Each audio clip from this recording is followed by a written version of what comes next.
Good morning friends, welcome to MT time story blog. দেখো এই স্কুলের বাচ্চাগুলো না এদিকে তাকিয়ে থাকে, আমাকে দেখতে থাকে। Welcome to MT time story blog. মোটামুটি আমার কাজ হয়ে গিয়েছে, আর একটু বাকি আছে।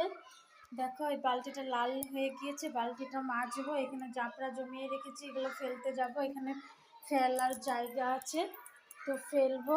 তারপরে স্নান টান করে এসে পুজো দিয়ে এই ব্যাগটাকে গুছাবো। ট্রলিটা গুছানো হয়ে গিয়েছে, এই ব্যাগটাকে গুছাবো।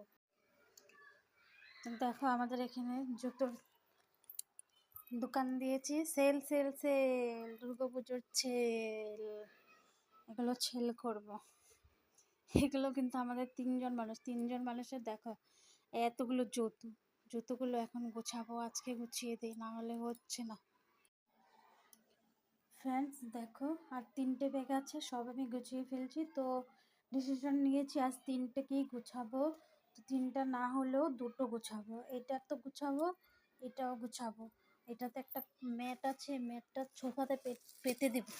ম্যাটটা সোফাটা একটু কীরকম হয়ে গেছে, পূজার আগে আগে ম্যাটটা পেতে সুন্দর করে কভার টভার লাগিয়ে দেব। তো এই ব্যাগটা আছে, দেখি এই ব্যাগটা আজকে গুছাতে পারি কি না। দেখো, দেখেছো বন্ধু? দেখো অবস্থাটা, দেখো পড়তে বসা।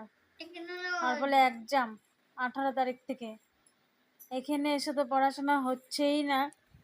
এই দেখো এখানে একটা টুল, ওখানে আবার টি টেবিলে পড়তে বসেছে। কি অবস্থা পড়া। দেখো দেখো কার কার হাজবেন্ড এইভাবে কাজ করে দেয়। দেখো মোচা বেছে দিচ্ছে, আরেকজন পড়তে বসে আছে, আর আমি এমনি বসে আছি। দেখেছো কি ভালো হাজবেন্ড।